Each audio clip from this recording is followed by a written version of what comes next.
The air in late 2021 is oversaturated. Heavy. Dense. Is it air at all? We seem to be living in an ever-densifying cloud made of particles, bacteria, droplets, informational data, radiation waves, AI gaze, mutated pollen, light pollution, sun glares. The age of weightless space is over. We have a cloud to navigate through.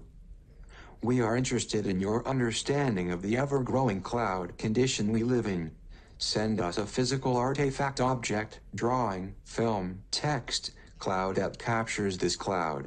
The collection will be exhibited as part of Arts, Letters and Numbers intervention in the Italian Pavilion of the 17th International Architecture Venice Biennale, as well as in Bermuda. Mutualized Atelier for Research and Production, near Geneva. Cloud to be delivered to Truant School, Bermuda, 1127 Avenue du Jura, 01630, Cergy, France. On place les micros là parce que on voit les nuages arriver. Et on se dit super, nanana. On met l'enregistreur dans un sac cabas. On va dans la voiture. Enfin, en gros, on fait justement la prise au RTF, hyper calé, super pro, où cette fois-ci, on court pas avec l'enregistreur et tout. Et on va se mettre dans la bagnole. Et du coup, on est un peu loin. Et au bout d'un moment, on se dit que, en fait, il pleut à mort. Et que c'est peut-être pas terrible. Et c'est le moment où vous nous entendez ensuite, en fait, tout débrancher, tout prendre, tout désinstaller et courir pour mettre le matos en sécurité dans la voiture parce qu'en fait, la foudre nous tombe partout autour et qu'il pleut des trombes d'eau, ce qu'on n'avait pas anticipé. Et en fait, ouais, le cabas était plein d'eau. Enfin, c'était un désastre. Ben, on l'a démonté pour le sécher et tout. Hein. Ah ouais, c'était la catastrophe en fait.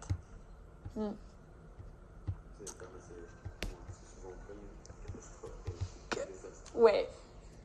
Bon, j'habite à Marseille maintenant. Peut-être que j'exagère un petit peu, mais ouais, c'était épique, ouais. C'est simple en fait. On a méga galéré. C'était vraiment une épreuve de vitesse. Il y avait des moments de désespoir intense parce qu'aussi techniquement c'était super dur parce que en fait ça se déplace et puis tu crois que t'es dedans mais t'es pas dedans et puis du coup tu fais plein de bruit avec la perche. Du coup on entend la perche mais on n'entend pas le nuage. Il y avait plein de choses qui n'allaient pas, qui étaient vachement difficiles. Et puis il y a eu plein de déceptions. Il y a des fois où on est allé à des endroits, on était sûr, la météo annonçait que c'était super couvert, qu'il allait pleuvoir. Et en fait, on arrive essentiel de échec total. C'était dur quoi. Pendant une semaine, on dormait en camion et on était dans le Queyras essentiellement. Moi, j'avais décidé d'emmener Marie à la frontière avec l'Italie parce qu'il y a un phénomène météorologique qui est connu côté italien en fait. C'est que de la plaine du Pô remonte en fait toute l'humidité du Pô le long des flancs, enfin sur les flancs des Alpes. Et c'est sec côté français et côté italien, c'est souvent dans la brume. Et la nebbia même, c'est un danger pour les randonneurs parce qu'on peut perdre sa route, on peut perdre le sentier, ne pas voir les cairns, s'égarer, tout ça. Donc je m'étais dit, on a un maximum de chances de trouver de la brume, des nuages côté italien. Donc on est allé dans ce coin-là. Mais c'était en tout début mai, au déconfinement. Et donc les routes, elles étaient encore enneigées, elles étaient bloquées, on ne pouvait pas monter en bagnole, donc il fallait monter avec tout le matériel en haut des cols, qui sont des cols très connus du Tour de France. Voilà. Et donc c'était... Pardon, je ne vais pas montrer ça spécialement. Donc voilà, c'était une sacrée aventure. Merde. Désolée. Voilà. Et...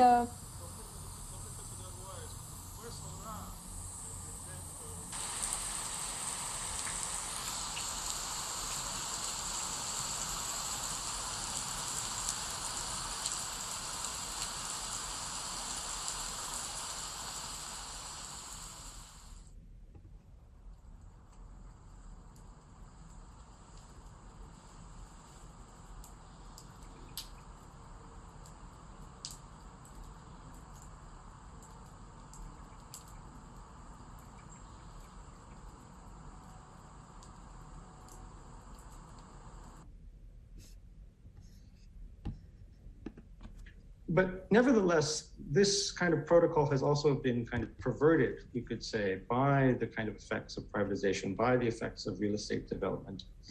And one of those things has resulted in the phenomenon of air rights. So for those who are not familiar with air rights are essentially a legal form of property that exists over a building in New York City, but increasingly other global cities throughout the world, such as parts of Australia, Boston, Seattle, Baltimore, etc., Chicago.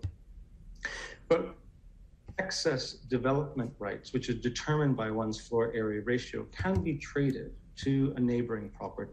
So, for instance, we might say that property owner B can actually pass those on to properties owners A and C, and that will allow them to increase their kind of floor area ratio, or rather their kind of buildable ratio, increasing the height of their buildings. Now, this is one of the conditions that has been linked to the kind of rampant development that we've seen in New York over, especially over the past 10 years, but certainly more, with the kind of upzoning of most of the city. Largely follows September 11th, which I find very interesting, and I think there's still probably lots of scholarship on this particular development. But one of the things that I find fascinating is the kind of dismantling of these two buildings, right, results in the kind of upgrowth of more buildings, we could say. But looking at this kind of from a kind of larger purview, this is just a snapshot of a kind of larger project I'm developing that is looking at the kind of transaction of air rights in New York. And so these are only some. In fact, it's actually quite difficult to find this data because it's not necessarily publicly listed. The transactions are either kind of been kind of publicly notified through press clippings or sort of real estate press releases, but they're not necessarily required to be recorded. And so there's no comprehensive index of air rights sales. But if we look at this a little bit more closely, of course, you can see the astronomical amount of these kind of transactions, but also who's dealing in these transactions. So, we have Katz's Deli, the Museum of Modern Art, right? And of course, the Archdiocese of New York, right? So looking at the way in which that churches themselves and cathedrals have actually entered into a bartered relationship with the space above their kind of between, we could say some sort of higher power and their building, which is a condition that I find also endlessly fascinating. So, this results in something that looks like this, right? This is kind of one of the more, I'd say, like insidious kind of representations of this condition, used as a kind of seductive marketing tool, but in fact signals the way in which I think air rights are an example of something like what David Harvey would call accumulation by dispossession, right? Which is basically a kind of extended notion of primitive accumulation, but is the kind of concentration of class power by dispossessing the public, from natural resources. So my argument is particularly that air rights actually end up not only serving as the privatization of air, but also daylight, right? Insofar as end up casting incredibly long shadows, resulting in, an area in New York known as Billionaires Row, which is, Le disposant a donné à faire la Royale. Ils viennent en Boeing 737, une merde volante. Étonnant qu'ils aient l'autorisation d'atterrir en termes de sécurité. Je sais pas comment c'est du côté passager, mais en dessous, ça tient au scotch. Pour cette compagnie, le poids des valises est illimité. Ces machines sont les pires pour nous, on s'y ruine la santé. La soute arrière est remplie de sacs en tissu bleu marine, résistants et très bien fermés. Chaque sac est accompagné d'une étiquette avec différentes informations, dont le poids, en moyenne une 20aine de kilos. Le poids, ça t'intéresse en tant que chargeur, pour savoir si les tendons de tes poignets vont passer la journée. Doit bien en avoir une 100aine. Mais putain, ça devrait être des sacs de poste vu le volume, mais c'est bien plus lourd. En jetant un œil dehors, je me demande pourquoi l'autre crétin servile, paresseux du service des valeurs est là pour nous surveiller. On me met au courant, tout s'éclaircit, ce sont des sacs de fric. Et c'est pas des pièces jaunes qui viendraient se faire recycler. Donc un sniper doit être posé pas loin, au cas où on aurait des idées. Je me demande alors combien ça fait de blé, 20 kilos. Ça doit sûrement dépendre des coupures. Pour ce type de chargement, on envoie de préférence les anciens de la boîte. Il y en a pour des millions. Pourquoi ces pélos font chier à transporter autant de cash, sachant qu'en un clic, ils pourraient transférer la monnaie en immatériel? Sûr que les trous du cul royaux ne se donnent pas du tout ce mal par hasard. Je me demande ce qui en auraient pensé les sujets du dit roi, à savoir que le fric quitte le pays incognito, et comment ne pas suspecter qu'au plus haut niveau, une coalition de fils d'enfoirés s'est accordée à fourrer ses administrés sans retenue. T'imagines si la machine décidait de sauter en plein air au-dessus d'un quelconque patelin, assez haut pour bien disperser tout ça? Ce serait un bel exemple de redistribution.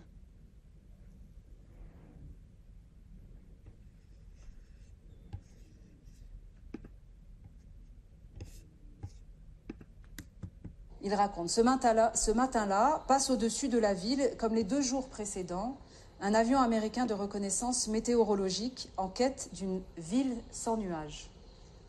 Il vient d'en trouver une. Il transmet instantanément les informations nécessaires à son poste de commandement, puis il rentre à sa base le plus rapidement possible. 1 heure après, un second avion vient survoler Hiroshima. Celui-ci est un bombardier. Il vole à très haute altitude. On l'entend sans le voir. Des civils lèvent les yeux, mais le ciel est vide. Des militaires s'étonnent. De tels avions ne se déplacent jamais seuls. Pendant de longues minutes, les plus inquiets d'entre eux retiennent leur souffle, guettant un bombardement ou le vrombissement de toute une escadre. Mais rien ne vient. Ce doit être un pilote égaré dont la radio est en panne et que le petit avion cherchait probablement. La sécurité civile décide de ne pas donner l'alerte. Et soudain, le bruit n'est plus là, comme si l'avion avait disparu d'un coup. C'est que le bombardier vient de virer violemment sur son aile et que le vent des hauteurs, désormais, emporte vers la mer le bruit de ses hélices. Sa mission est terminée. Il vient de larguer une seule bombe d'un poids de 4 tonnes. Elle n'est pas conçue pour toucher le sol. Plusieurs parachutes, presque rigides, se déploient pour la ralentir, car on a calculé qu'il convient, pour une efficacité optimale, qu'elle explose 600 mètres au-dessus de sa cible. Juste après que le bombardier de type B-52 a largué sa charge, il y a sûrement un instant étrange pour ceux, s'il y en a, qui ont repéré ce petit point brillant qui descend lentement vers la ville. Je pensais à Flatlands. Un de ces instants qui paraissent s'étirer jusqu'à durer. Il y a un moment unique où ces quelques hommes et ces quelques femmes-là, s'ils ont existé, se trouvent dans une situation que l'homme n'a plus connue depuis des siècles. Un moment comme les Indiens d'Amérique ont pu en vivre, en regardant le canon des fusils que de magnifiques centaures braquaient sur eux. Un moment comme en vivent les animaux chassés qui n'ont pas appris à connaître l'homme. C'est un instant unique dans un siècle de fer et de feu, dans le silence d'un ciel sans nuages qui semble avoir absorbé le temps et l'espace, à l'exception de ce point brillant dans le ciel qui descend. Ensuite, cet instant disparaît dans l'oubli absolu parce que la bombe atomique explose exactement à la hauteur prévue par l'état-major. So what I really like in this, ce que j'aime beaucoup dans ce passage, c'est vraiment the speculative thought used by the novelist to try to understand what could be catched by what could be caught by people while looking at the sky, and they could not make sense of the sound. They could not associate the sound with an image, and then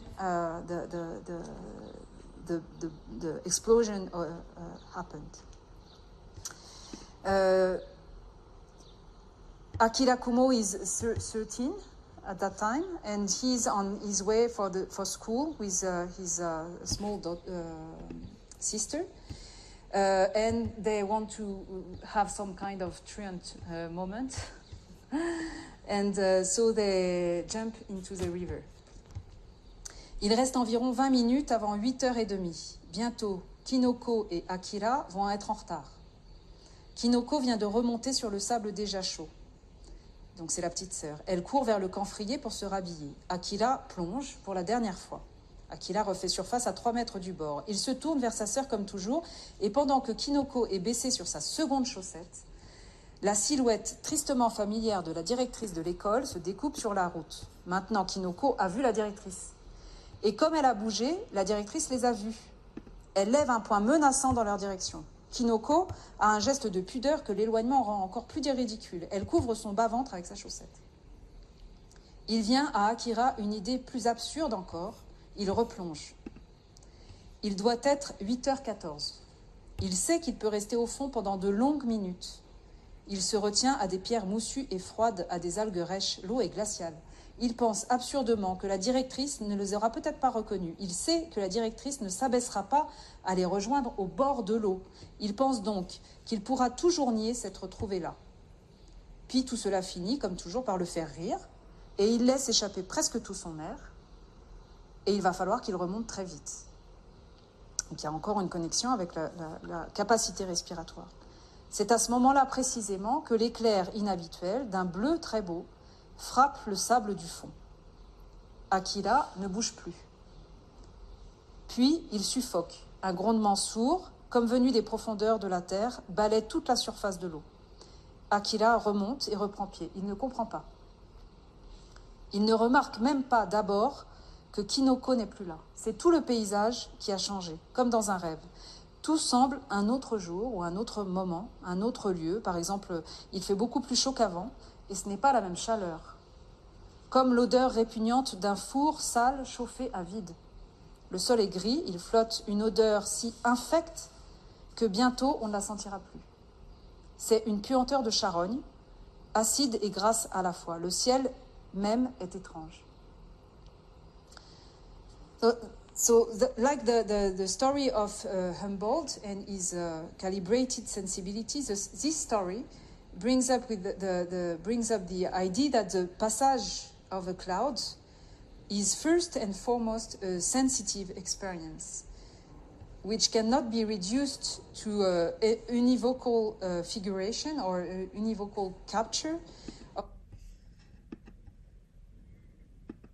So that's a very powerful story. And my grandfather, who used to live in that place, as I do, as my parent does, as my great-great-parents, everybody is growing vine trees here, except me, because I catch flies, as I told you. And all this family have records. We have records of every single day of the meteorology of this place. And those records are in books that became very early my own Bible. So I learned a lot from those books. And one of the most impacting thing I could learn from history was that my grandfather starts to shoot at the clouds. Well, not to shoot exactly, but he wasn't exploding them with rockets. So this technique to protect the lands became an early fascination for me.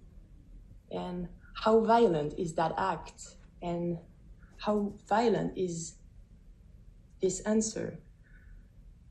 So obviously they were trying to protect the lands from hail. And hail in Catalonia is called bruixa, which means at the same time hail and witch.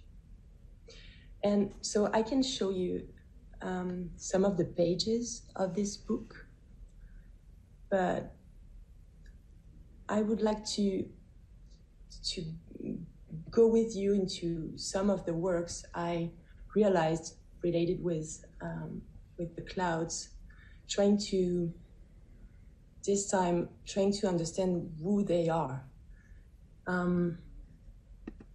So I've been starting to understand what they were doing with those rockets. And I created my own weapon, this time not to shoot at them, trying to make them disappear, but to communicate with them. And this weapon is called, it's a crossbow. It's called the Madeleine crossbow. And I build everything, it's in metal. And I have my own rockets made of many ingredients I realized. And I'm doing a performance with it, calling not that old technology, which is cloud seeding, is, at least in France, the technique they are using now, because we are still using it, is for me very terrifying at some point, because we don't know how long those chosen aerosols will remain in the atmosphere, and we know how they change the typology of clouds.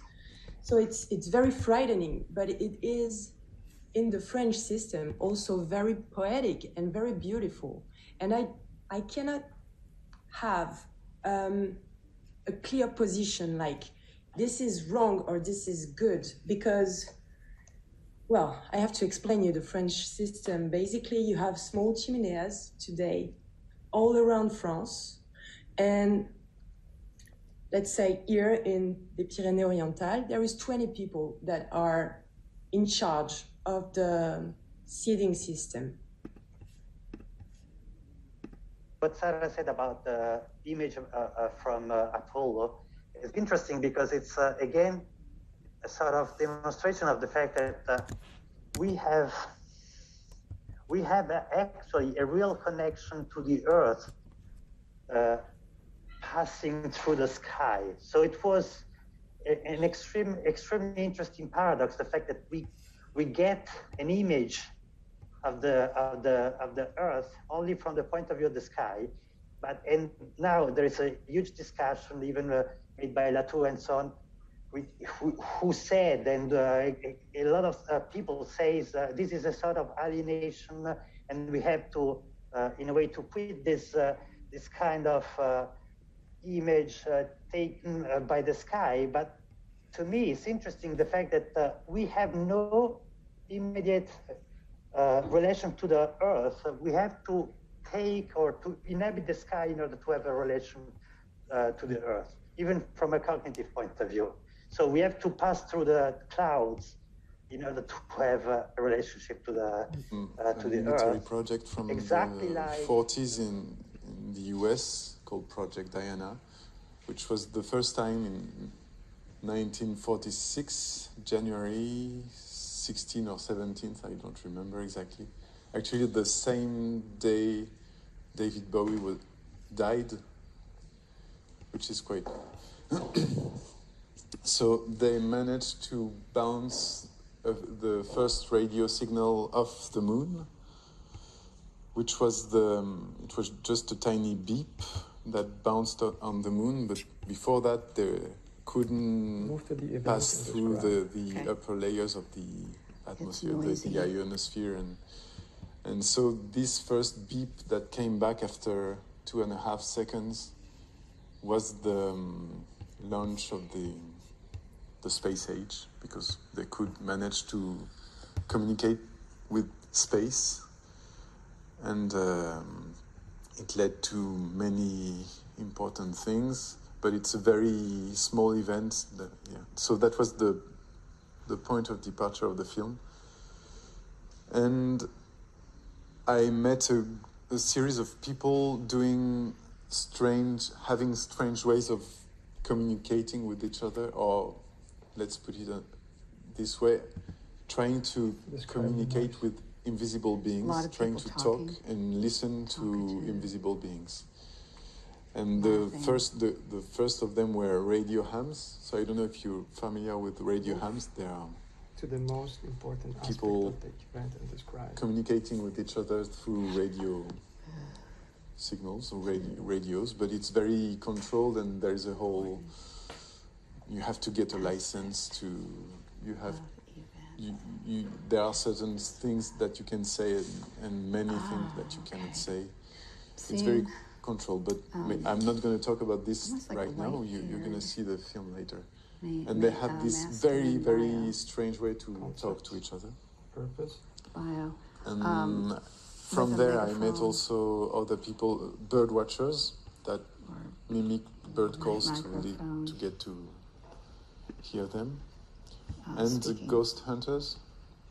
To crowds. People Today, trying to talk to ghosts. everywhere And on the planet, every you have time the there is a ability to different connect setting, and get your technical ideas setting, known. and So it's going to be the different unknown genius who plugs in type of today. speech But and besides that, different we're types also of entering a beings period are of time summoned where we're not just connecting people, we're connecting bring to their existence. neocortex. Brought to existence. We're connecting And, their brains.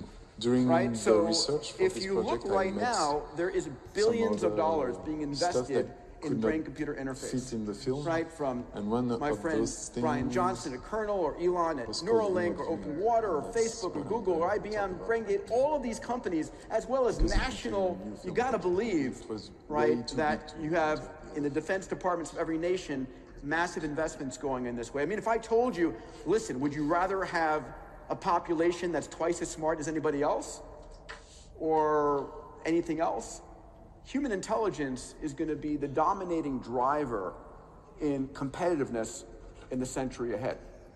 And so what does this mean? It means the idea of connecting our neocortex to the cloud, right? And the predictions in the past have been 2045, thereabouts, where I'm going to plug my brain into the cloud. Our dear friend and Chancellor Ray Kurzweil's prediction is... Die Regenwahrscheinlichkeit liegt bei 20%. Du brauchst keinen Schirm.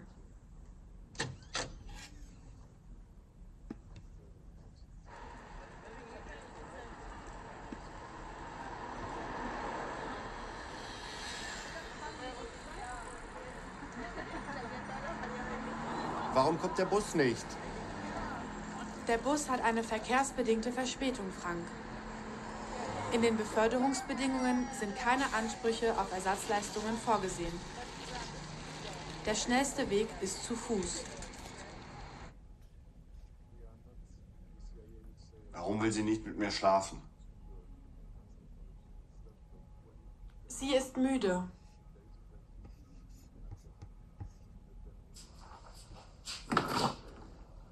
Was hat am meisten Protein? Du hast bereits mehr als genug Protein zu dir genommen. Dein Proteinbedarf ist zu 217% gedeckt.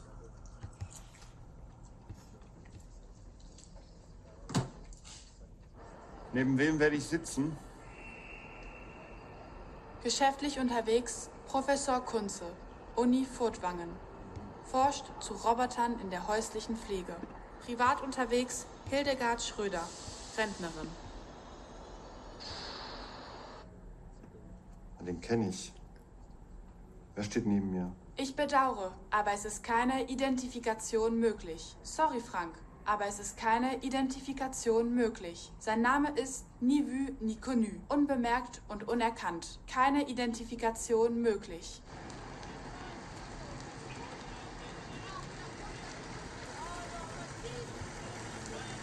Wie viele Samenspenden habe ich mittlerweile bei meinem Kinderwunsch? Du hast 12 Samenspenden bei meinkinderwunsch.de. Und wie oft haben Frauen was bestellt?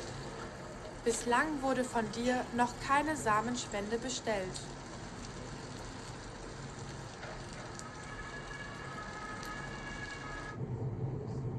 Habe ich beim Zugfahren kreativere Ideen? Und was gefällt mir noch beim Zugfahren? Du schaust dir sehr gerne Serien an. Du spielst häufig Super Mario Run. Nach den Befunden der Neurochirurgen ist ja ziemlich klar, dass operiert werden soll und dass die Wirbelsäule wirklich versteift werden muss. Nach meiner Untersuchung jetzt kann ich nur bestätigen, dass das eine richtige Entscheidung wäre. Und Sie haben ja auch sehr viele Schmerzen in den letzten Monaten gehabt. Insofern denke ich, dass wirklich diese Entscheidung auch entsprechend getroffen werden sollte. Ich soll mich jetzt operieren lassen, sofort? An der Wirbelsäule? Es gibt eine andere Lösung. Ein Chip kann deine Schmerzen kontrollieren und Endorphine ausschütten lassen. Dieser wird ohne OP im Hirn eingesetzt. Nee, nein, das mache ich nicht. Okay.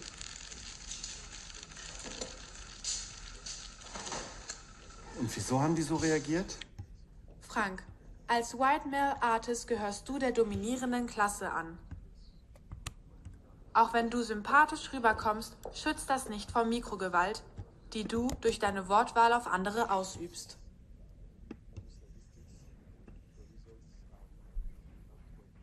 Soll ich ein Sabbatical machen?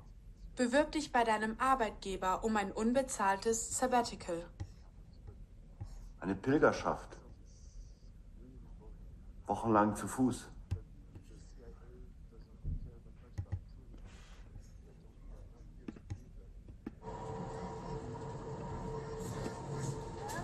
Wenn ich jetzt noch krank werde, dann habe ich ein Problem. Bin ich erkältet? Die Wahrscheinlichkeit ist gering. Deine Werte sind gut. Schone dich. Ich bestelle dir etwas zu essen. Was mag ich gern? Die Wurst ist zu fettig. Nimm den Käse.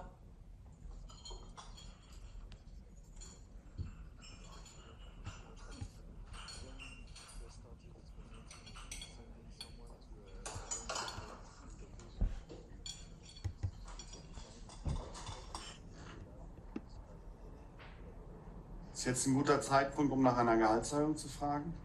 61 Personen mit ähnlicher Qualifikation verdienen gleich viel oder bis zu 20% weniger. Hat Britta sich gemeldet? Ich würde ihr gern was kochen. Was mag sie gern?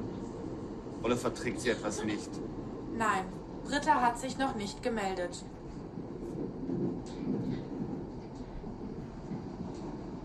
Sie bevorzugt äthiopisches Essen. Sie verträgt keine Laktose und sie vermeidet Gluten.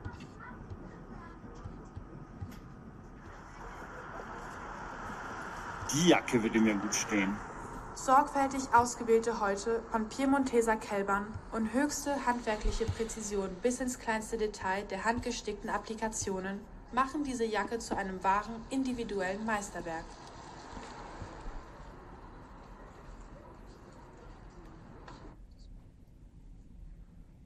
Warum bin ich immer der Arsch? Es geht immer nur alles um sie. Und ich muss schuften. Ich bin immer der Arsch.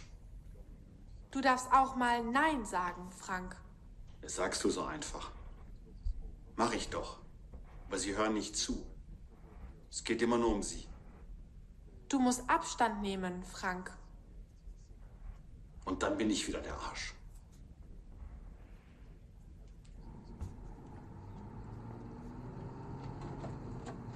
Auf welches meiner Kinder kann ich mich am meisten verlassen? Und wer kann am besten mit Geld umgehen? Die Funktion Verhaltensprognose ist für deine Kinder nicht aktiviert. Du kannst diese Funktion über einen Familientarif günstig freischalten. An agent on the field or something, a report that the Russians were about to achieve a big major breakthrough in the field of parapsychological research. So before that, I mean, there's a huge history of the 20th century is very rich with parapsychological research, and we have a specialist over there, Nicolas. Et donc ce qu'on appelle la pollution électromagnétique, le cloud électromagnétique. Et alors pour moi, il y a un deuxième sens aussi de cloud, c'est parce que ce qui m'intéresse beaucoup, vous allez voir, c'est comment on construit des idées, où est-ce qu'elles sont, où est-ce qu'on les fabrique, comment est-ce qu'elles se propagent, etc. Et donc pour moi, les idées, elles flottent pas dans l'air toutes faites, elles sont situées quelque part. Et donc mon idée, c'était aussi donc j'ai orienté aujourd'hui un petit peu pour vous montrer en fait. Parce que mon objectif, c'est pas de régler des polémiques, c'est pas mon rôle. Moi, je suis philosophe, je suis pas médecin, je vais pas décider de la réalité ou de l'irréalité de quelque chose qui serait de l'ordre d'une maladie. Mais par contre, ce que je peux faire, c'est regarder comment est-ce que sont produits les diagnostics, comment est-ce qu'on produit comment est-ce qu'on décide de ce qu'est est-ce qu'une maladie ou pas, etc. Et donc, si c'est une méta-analyse, donc c'est une publication qui regarde les publications qui ont été publiées sur les effets des ondes sur les gens. Et donc là, vous avez les études qui trouvent des effets, et là, vous avez les études qui ne trouvent pas d'effets. Et celles qui sont en noir, c'est celles qui n'ont pas de financement de l'armée. Et celles qui sont en rouge, ou des entreprises de téléphonie mobile. Et celles qui sont en rouge, c'est celles qui sont financées par l'armée ou par des entreprises de téléphonie, genre Bouygues Télécom et ça. Et donc dès le début, il y a cette suspicion énorme que la recherche n'est pas indépendante, et que si vous êtes financé par soit l'armée, soit des fonds de l'industrie du mobile, eh bien vous avez plus tendance à ne pas trouver d'effets. Et si vous êtes indépendant, vous avez plus tendance à avoir des effets quelque part, ou en tout cas à émettre la possibilité que des effets puissent exister. Donc on appelle les électrosensibles. Ça, c'est une couverture du Monde qui avait fait un numéro de recherche sur des portraits d'électrosensibles. Et évidemment, vous avez donc, alors on va dire, c'est une pathologie qui s'appelle donc l'hypersensibilité électromagnétique, ou juste électrosensibilité. Et puis, en face, vous avez des gens qui vont dire c'est une intolérance idiopathique environnementale qui est attribuée. Donc, idiopathique, ça veut dire dont on ne connaît pas la source. Et donc, c'est une intolérance dont on ne connaît pas la source, mais dont les patients l'attribuent à la présence de champs électromagnétiques dans l'espace. Et donc, même la manière dont on nomme la condition des gens est polémique, parce qu'il y a des gens qui disent ben non, c'est une pathologie, c'est une maladie, c'est l'hypersensibilité électromagnétique, et d'autres disent mais non, on ne connaît pas la source, c'est juste que ces gens attribuent leur souffrance, l'origine de leur souffrance aux ondes électromagnétiques.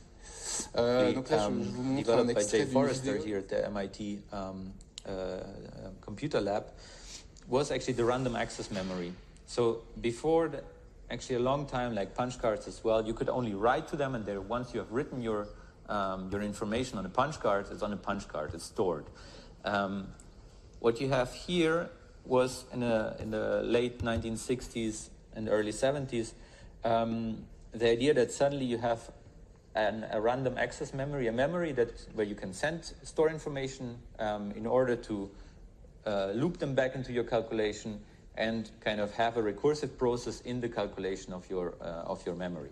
So this type of random access memory is actually what we now have as kind of given as granted in computers, was back then actually very much a technological revolution that allowed for this feedback process. And these things were highly important for simulations. So there is no simulations without actually that type of technology that somehow allows you to constantly repeat and actualize your calculation process. Jay Forrester was also in 1973 approached by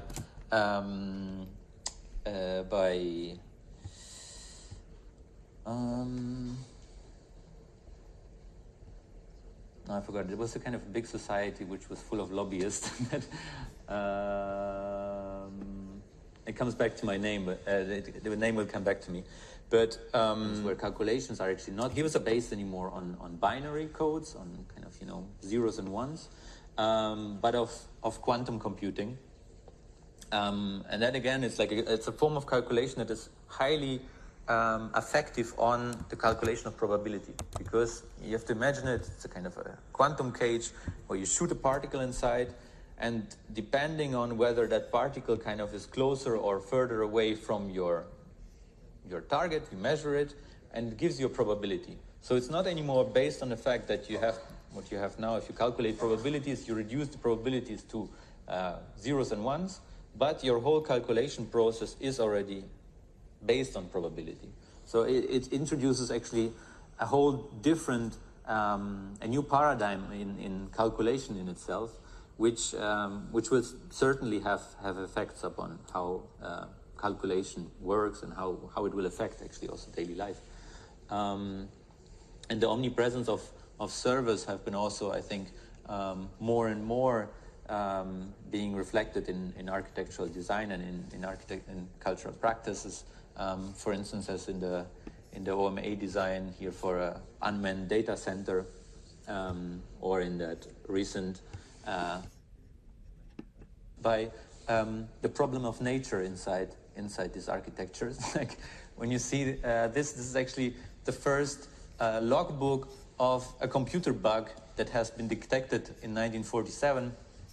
So suddenly the machine didn't work for a long period, and they found out that the error was caused by that mod that was glued inside the relay at a certain moment. So that's where the term of the word bug or debugging actually comes from. It's still from that period. So, but it requires, of course, for architecture, a complete new setting where, through climate control and filter systems, you need to avoid that you have, or you need to make sure that you have an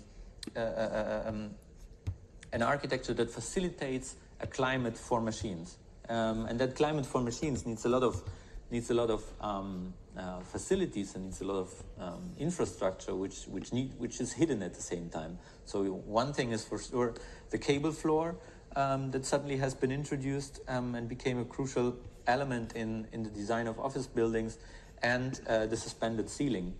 I think without actually that development of this type of machine architecture, we would not actually need those things as we need it now.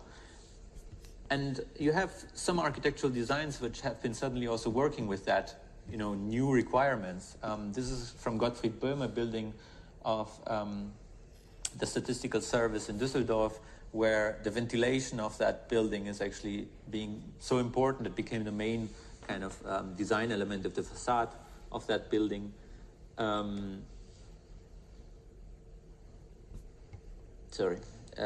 This is a design from Bruck and Backemer, where even like the floor plan layout has been suddenly becoming a new grid that was calculated according